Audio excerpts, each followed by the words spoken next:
The telegram arrived on a Thursday in late October, when the sky above Harlan Creek had gone the color of old bone, and the cottonwoods along the river had shed everything they had. He sent it himself. 4 lines, practical to the point of severity. Father ill, need capable woman. Room and board provided. Arrangement ends when no longer required. He had written it at the post office counter with the postmaster watching, which he had not enjoyed. But there was no other way to reach the agency in Pueblo, and there was no time to be precious about who saw what. His father had been declining since July. By October, he could no longer manage the stairs. The woman who answered the telegram arrived 11 days later on the noon train. He was waiting on the platform with his hat in his hands, because the wind had taken it twice already, and he had given up fighting it. He did not know what he was looking for. The agency had written back only that she was capable and had experience with the ill. They had said nothing else, which he supposed was their version of discretion. The train brought 7 people off at Harlan Creek. A drummer with 2 cases, a family he half recognized from the valley, 2 men he didn't know, and a woman who stepped down last, carrying a single bag in a covered basket, and stood for a moment on the platform boards as though she was taking the measure of the place before deciding whether it deserved her. He crossed to her. She looked at him with gray eyes that did not ask anything. She was younger than he'd expected, early 30s maybe, with a face that had clearly decided some time ago not to spend itself on expression it hadn't earned. Her coat was clean but old. Her boots were good. He said, "I'm the one who sent the telegram." She said, "I know." He looked at her basket. She looked at his hat. Neither of them said anything for a moment. He asked if she needed help with her bag. She said she had managed it this far. He nodded and turned toward the street, and she fell into step beside him without being asked. The platform emptied around them. The drummer headed for the saloon. The family climbed into a wagon. The 2 men he didn't know walked south toward the mill road and disappeared. By the time he and the woman reached the end of Main Street, he was aware that 3 separate conversations had gone quiet as they passed. Mrs. Aldrich outside the dry goods, the men on the bench in front of the hardware, the girl sweeping the step of the hotel. Harlan Creek was watching. He didn't look at any of them. She didn't either. That, he would think later, was the first thing he noticed about her. Not her face, not her voice. The way she walked through a town that was watching and did not once look for its approval. The house was at the north end of town, set back from the road by a yard of hard-packed dirt and a fence that had lost 2 boards sometime in the winter. He had meant to replace them before she arrived. He hadn't. He opened the gate and held it. She passed through without looking at the missing boards, or if she looked, she didn't show it. The porch had 4 steps. The third one flexed under his weight. He was aware of it the way he was always aware of it. Automatically, the way a man learns to carry a small shame without letting it change his gait. She climbed the steps behind him. He heard the third one flex again under hers. Inside, the house was clean. He had made sure of that. The curtains his wife had sewn were still on the windows, pale yellow, and he had washed them the week before and put them back. He didn't know why, except that the room looked less like a place waiting to be given up when they were there. She set her basket on the kitchen table. He said, "My father's room is at the back. He's been in bed 3 weeks. The doctor comes Tuesdays." She nodded. He said, "He has some use of his left hand. His right side doesn't respond." She said, "Does he speak?" "Some. Less than he used to. He gets frustrated." "That's common." He looked at her. She was still looking at the basket, straightening the cloth over the top of it. He said, "You've done this kind of work before." It wasn't quite a question. She said, "My mother. 4 years." He didn't say he was sorry. She hadn't said it looking for that. He showed her the back room. The old man was awake, lying with his good hand flat on the blanket, watching the door. He had pale eyes that had always been sharp and were still sharp even now, even with half his face pulled slightly downward by what the doctor called an insult to the brain. His gaze went to the woman in the doorway and stayed there. She stepped in without waiting to be invited further. She crossed to the chair beside the bed and sat down. She said, "I'm going to be staying here for a while. I'll be the one who brings your meals and helps you wash. If I do something you don't like, you tell me." The old man's good hand shifted on the blanket. She said, "Nod if you understand." He nodded. She sat with him for a few minutes without speaking, not filling the silence, just occupying it, the way a person does when they are not afraid of it. The son watched from the doorway. Then he went to the kitchen and put water on to boil, because it was the only thing he could think of to do with his hands. The old man had a way of watching without seeming to watch. She noticed it on the second day. He would appear to be looking at the window, at the wall, at the particular crack in the plaster above the door. And then she would move, and his eyes would already be on her, as though they had traveled there without effort, without announcement. She started speaking to him while she worked. Not conversation, just narration, the way a person talks to themselves when they have forgotten they are alone. "Water's too hot. I'll let it cool. This cloth is nearly gone. I'll need to find more." She was not asking him anything. She was not performing cheerfulness. She was simply placing herself in the room as a person who had things to do and happened to be doing them here.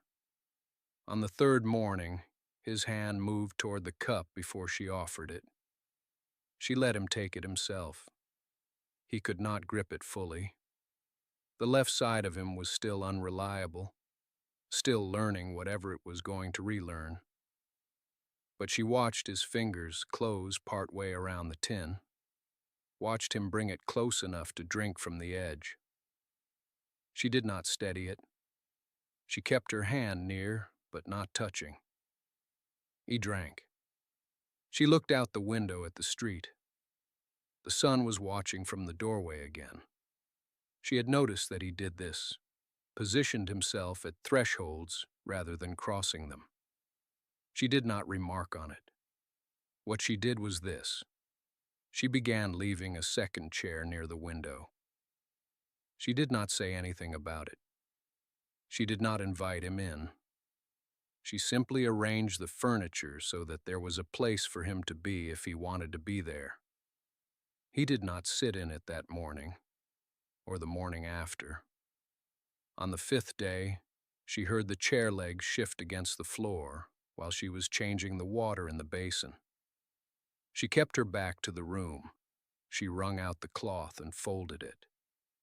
She did not look until she had reason to look. And when she did, he was sitting with his forearms on his knees, watching his father's face the way a man watches something he is trying to understand. His father's eyes were closed. The room was quiet except for the sound of water still settling in the basin. She finished what she was doing and sat down in her own chair. They did not speak. The three of them occupied the small room, and the morning light moved across the wall above the old man's head, slow and without urgency, the way light does in winter when it knows it has very little distance to travel. After a while, the old man's hand shifted on the blanket.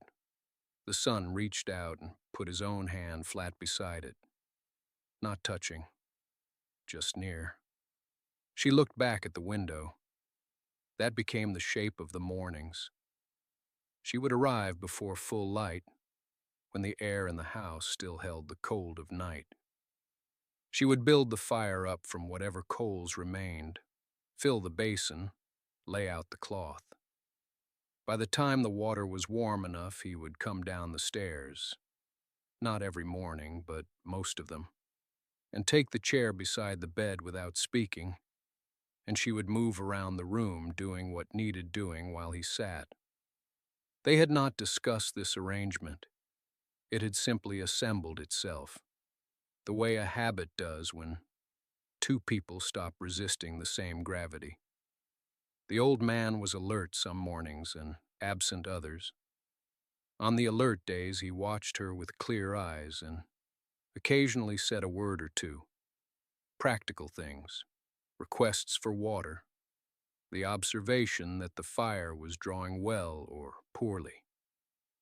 On those mornings, the son would answer before she could, and she would let him.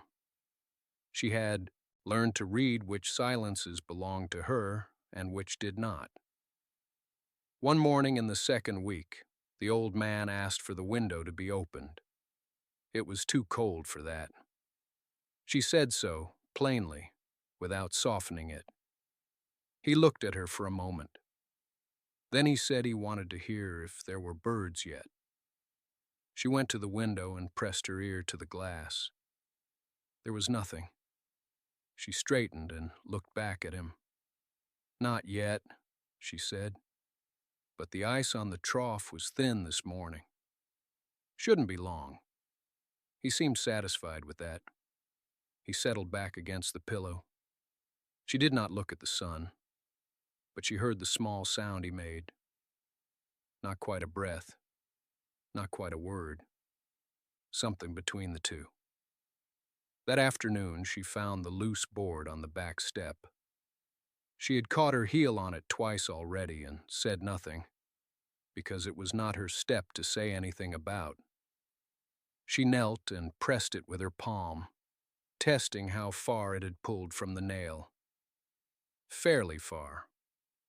She went to the lean-to where she had seen tools hanging and found a hammer and 2 nails of the right size, and came back and fixed it herself, working in the thin afternoon light with her coat still on. She was putting the hammer back when she heard him behind her. He was standing at the lean-to door, watching her hang it on the peg. She did not explain herself. She pulled her coat straighter and walked back toward the house. He said nothing, but when she passed him in the doorway, she saw his eyes go to the step. That evening, when she was washing the supper dishes, she heard him come in and go back up the stairs. A minute later, she heard him come down again. He set something on the counter beside her without a word, a small jar of rendered fat, for her hands. She used the fat that night. She worked it into her knuckles over the dry sink, her back to the room, listening to the house settle. The jar was plain, no label, the lid worn smooth from being opened many times by other hands. Someone had made this. Someone had rendered it carefully, poured it into this jar, put it in a place where it could be found. She did not know if it had been his wife's or his or simply the household's, accumulated like everything else in this place, quietly, without ceremony, just because it was needed. She set it on the windowsill above the sink when she was done. In the morning, his father asked for broth. Not food exactly. He was not ready for that, but broth. And the asking itself was something. She had heard him through the wall at night, the cough low and persistent. Not the violence of the early days, but the kind that settles in for a long stay. She made the broth from a bone she found at the back of the cold pantry, simmered it 2 hours with an onion and a handful of dried herbs tied in a square of cheesecloth. The smell moved through the house the way warmth does, slow and into every corner. She carried the cup up herself. He was propped against the headboard, thinner than a man his age should be, his hands resting on the blanket with a stillness that had given up fighting. He looked at her when she came in, and she looked back at him without pity, which was the right thing. She had learned early that pity makes sick people smaller. She set the cup on the nightstand and adjusted the pillow at his back, without asking permission, and he let her. He took one sip, then another. She waited by the window. He said, "You've nursed before." She said she had. A brother, 8 years ago. It had not gone well, but she had learned what she could. He was quiet a moment. Then, "He sent for you." It was not a question. She said yes. He looked at her in the winter window light, the cup held with both hands for the warmth, and she could see him deciding something. What exactly, she did not know. Whether she was real. Whether this was a thing that could hold. Whether the house had enough left in it to be worth holding. He said, "I would have told him not to." She said she knew. He said, "I'm glad he didn't listen." She took the empty cup when he was done and went back downstairs. The man was at the table with his coffee, and when she came in, he looked up briefly. Not at her face, at the cup in her hand. Something shifted in him.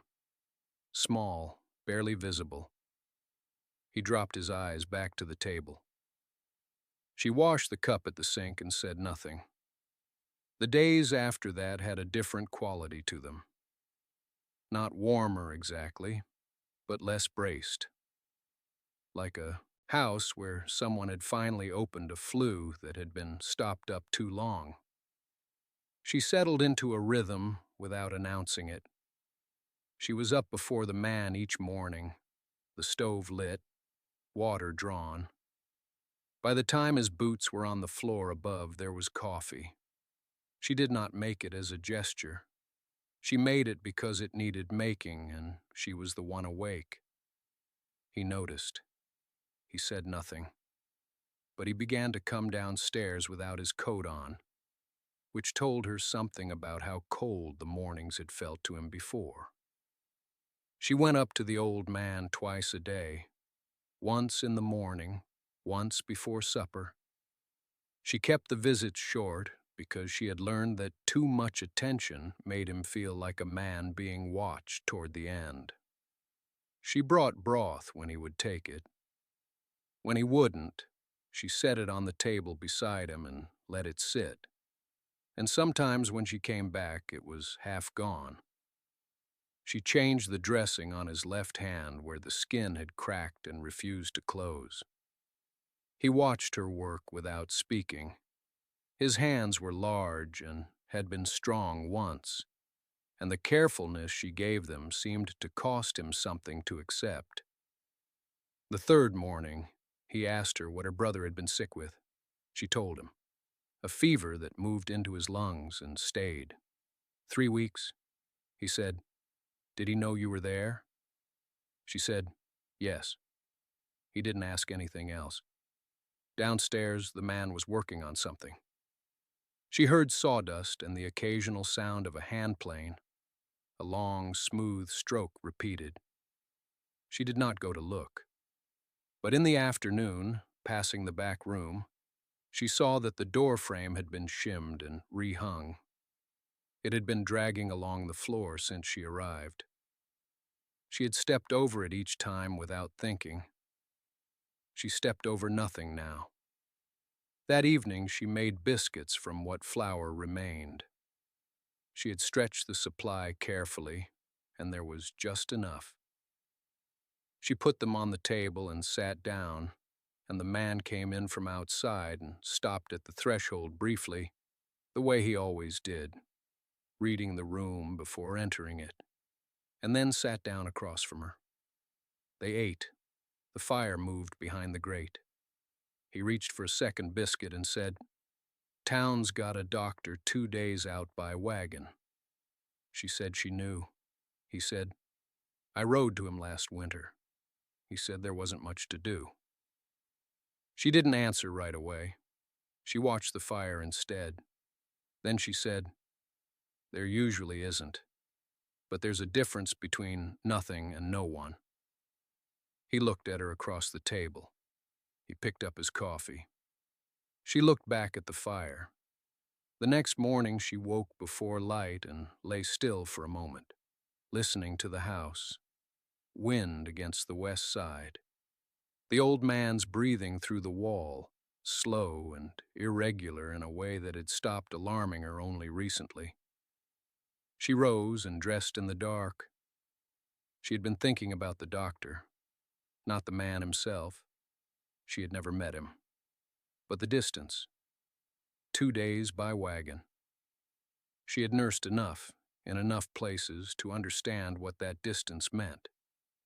It meant that by the time help arrived, the question had usually already answered itself. It meant that what a town had was what a town used, and what this town had, for the past 4 months, had been her. She built the fire and put the water on and stood at the window while it heated. The street was empty at that hour. The livery across the way, the dark glass of the dry goods store, a cat moving along the base of the opposite building. She watched it cross the frozen mud and disappear around a corner. Everything in this town disappeared around corners. That was what a small town was. Things half seen, half known, significant only if you stayed long enough to learn the pattern. She had learned some of it. She knew that the woman who ran the boarding house kept a cough all winter she refused to name. She knew the man at the livery walked with a heel elevated on the right side that spoke of an old break, badly set. She knew that 3 children on the south end of the main road had all gone through the same fever last October, 1 week apart, and that no one had mentioned it to her directly. She had pieced it from references, from a passing comment, from the way a particular mother watched her own child eat. She was not the town's doctor. She had never claimed to be, but she was here. He came in from the cold just as the water was ready. He had already been out. She could see the work in him, the way his shoulders released when he came through the door.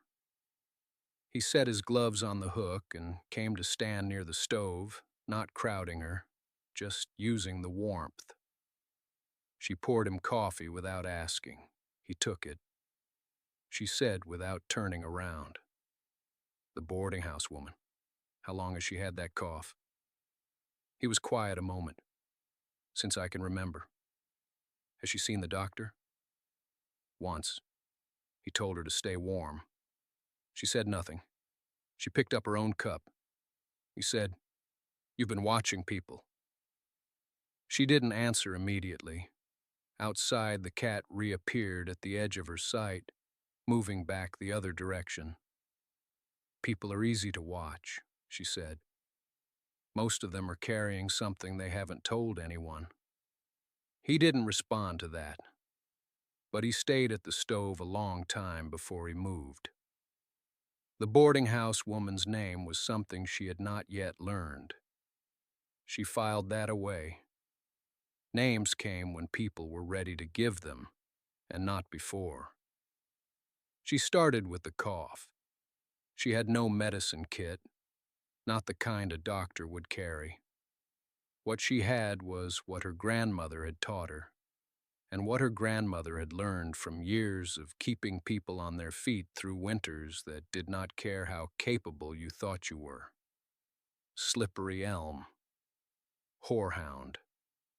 A compress at the right temperature, held long enough to matter. She asked the man at the stove if the general store carried dried herbs. He thought a moment. Some. Mostly what people ask for. Then I'll ask. He looked at her then. Not long. Just a moment of recalibration, like a man adjusting his grip on something. The general store kept a sparse back shelf of remedies, small parcels wrapped in paper, labeled in a hand she didn't recognize. The woman behind the counter watched her the way the town had been watching her since she arrived. Carefully, without hostility, without warmth yet either. Just observing, deciding. She made her selections. She paid with the small amount she had kept separate from what was spoken about at the beginning. The counterwoman said, "You're the one who came to the Hallett place." "I am." A pause.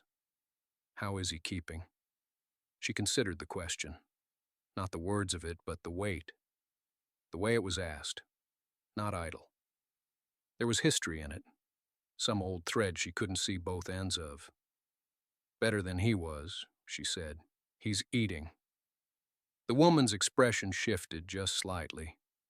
Something that wasn't quite relief, but was in the family of it. She took her parcels and left. That afternoon she went to the boarding house. The woman who ran it answered the door with a damp cloth in her hand and a look that said she was not accustomed to being on the receiving end of a call. They spoke briefly. She asked a few questions. When the cough was worst, whether there was fever with it, whether she slept on her back or her side. The woman answered slowly, as though the questions themselves were unexpected, as though someone asking with that particular attention was a new experience at her age. She left the remedy with instructions and said she would check back in 3 days. Walking home, she counted the others she had been watching. The man who limped on the left side, but thought he was hiding it. The child at the general store who breathed through his mouth because his nose wouldn't clear. Small things. Things that became large if left long enough. She was not the town's doctor, but the town's doctor had told a woman with a worsening cough to stay warm, and then apparently had said nothing more about it since. She set the kettle on when she got home.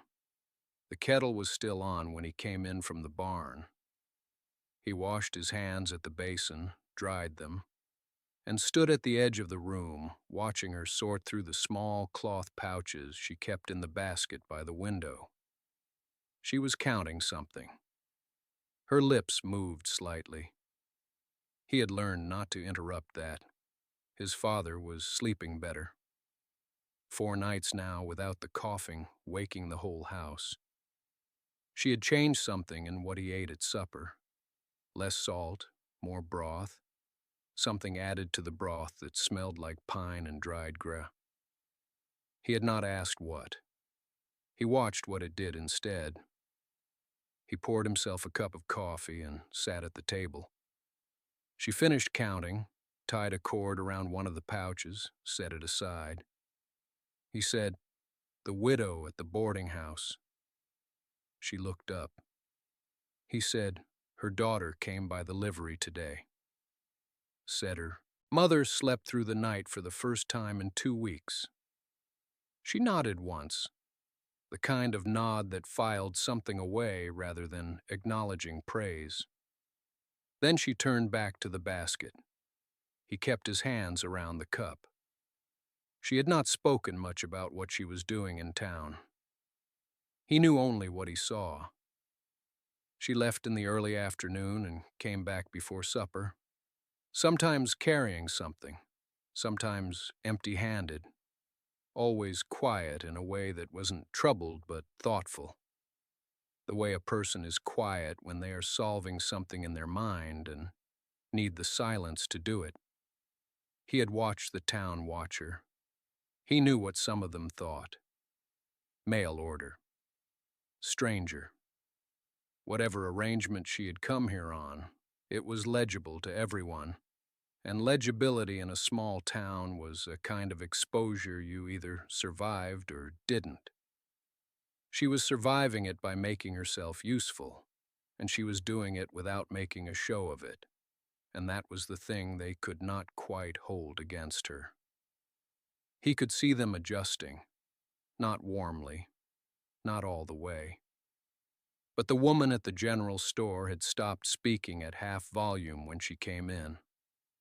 The daughter from the boarding house had looked him in the eye when she spoke to him, as though he were now associated with something that had earned a measure of trust. He did not know whether she understood what she was doing. He thought she probably did. He finished the coffee. She moved to the stove. He watched her hands, the way they were always purposeful, never hurried, never idle. He thought about the man with the limp she had mentioned once and never mentioned again. He thought about the child at the general store. He set the cup down. He said, "Who else?" She did not turn around right away. When she turned, she had a cloth in her hands that she had no particular use for. She folded it once, set it on the counter. She said, "Mrs. Holt's girl, the one who lost the baby last spring. She's been taken in wash, but her hands are cracking badly and she can't get ahead of it. I've been leaving salve on her step. She doesn't know it's me, and I'd like to keep it that way." He nodded once. She said, "The two brothers at the end of the road passed the livery. They work the same claim, but they haven't spoken in 4 months. I don't know what it's about, and I'm not asking. But the younger one isn't eating right. You can see it in him." She set the cloth down again, straightened it against the counter with 2 fingers. She said, "That's what I know right now." He was quiet a moment. Then he said, "The minister's wife." She looked at him. He said, "She's been buying less at the general store. Not less variety, less weight, smaller amounts. I noticed 3 weeks ago, and then I watched to be sure." She stood still. He said, "I don't know if it's pride or if there's actually nothing left. Either way, she won't say it." She looked at the cloth on the counter. She said, "I can fix that one." He did not ask how. He knew she would find a way that did not require the woman to receive anything directly, which was the only way a person with that kind of pride could receive anything at all. She understood that economy. She had probably lived inside it herself at some point, and he did not ask about that either. He said, "There are others." She said, "I know." He said, "It won't fix the town." She said, "No, but it keeps people from falling far enough that they can't come back. That's different from fixing." He was quiet. Outside, the wind had picked up, and he could hear it finding the gaps along the north-facing wall the way it always did in this season. He had been meaning to address it. He had not yet. She said quietly, "Why did you stay?" He did not answer right away. The wind pressed once against the wall and settled. He said, "Because someone had to."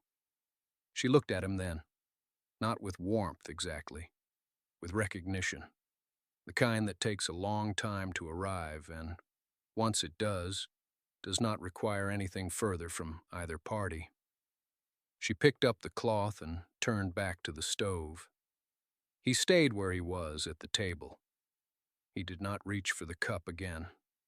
He simply sat, with the morning light coming through the east window and the wind running along the outside of the house, and he thought that was probably not the whole truth of it, and that she probably knew that too. The days after that conversation were not different in any observable way. They rose at the same hour. She made the fire. He brought in the wood before she needed to ask. His father ate more than he had in weeks. Something in the air of the house had changed, or something in him had, and his appetite had returned in small, cautious increments, like a man easing his weight onto uncertain ice. She noticed it first, said nothing, prepared the portions accordingly. He noticed that she had noticed, and said nothing either. The carpenter from the north end of town came by on a Tuesday with his youngest boy, who had the croup badly enough that the boy's breathing was audible before they reached the porch. She sat with them at the table for an hour. She brewed something that smelled of pine and something else, something older, and she instructed the man to hold his son over the steam and keep the cloth close. She did not charge him. He left with his hat in his hands and did not look at her directly, the way men sometimes couldn't when they had received more than they had capacity to return in the moment. He had been in the doorway for part of it, not watching, simply present, the way a person is present in a house that has begun to feel inhabited. That evening his father asked who had been there. He told him. His father was quiet a moment, then said that the carpenter had lost his wife the previous winter. He said it the way men of that generation reported facts, without judgment, without invitation, as if the information were simply available and might or might not be received. She was at the other side of the room. She did not turn. She said quietly, "I didn't know that." His father said, "Most people here have lost something. That's how you end up somewhere like this. You're either running toward or you've run out of road." The old man said it without looking at anyone in particular. His eyes were on the window and the dark that had come up behind it. She set down what she was holding. A spoon. It touched the edge of the bowl with a sound that was smaller than a word and carried more. He looked at his father, then at the back of her. The lamp threw her shadow long against the far wall. He had run out of road. He had known that for a long time.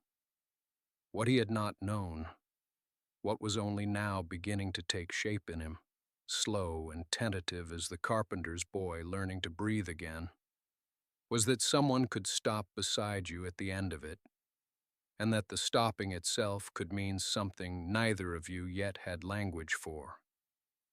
The night settled into the house the way cold does, not arriving, but simply becoming present. She moved to the window, and he did not stop her.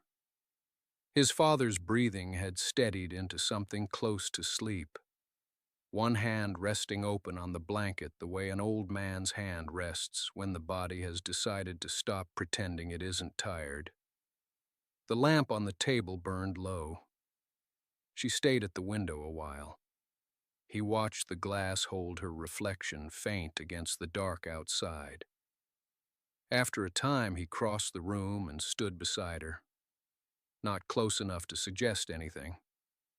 Close enough that she would know he had chosen to stand there. Through the glass, the main street was quiet.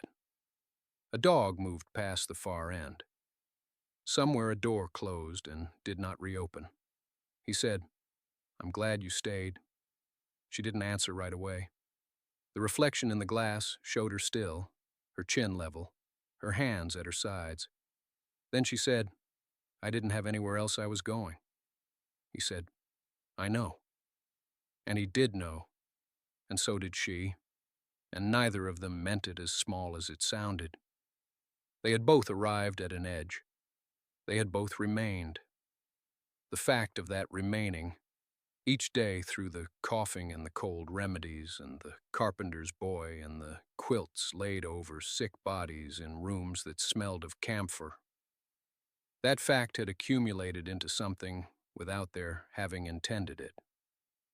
His father made a sound in his sleep. One of them would have moved if it had continued. It didn't. He looked at her reflection. She was looking at his. She said, "The boy will be all right." He said, "Yes." She said, "The town is learning to look after itself a little." He said, "You helped with that." She was quiet for a moment. Then she said, "I only showed them what they already knew how to do." He didn't argue. She was right, and he knew she would not have said it if she hadn't meant it plainly. Outside, the wind moved down the street and lifted something light, a sheet of paper maybe, or a dry leaf, and set it against the boardwalk and let it go again. She turned from the window. He turned with her, or near enough.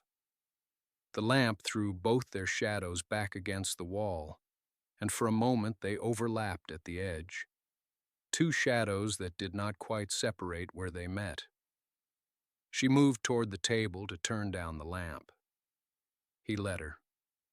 When the light dropped, the room came quieter and smaller, and whatever was between them took up the space that the light had held. Neither of them named it. Neither needed to.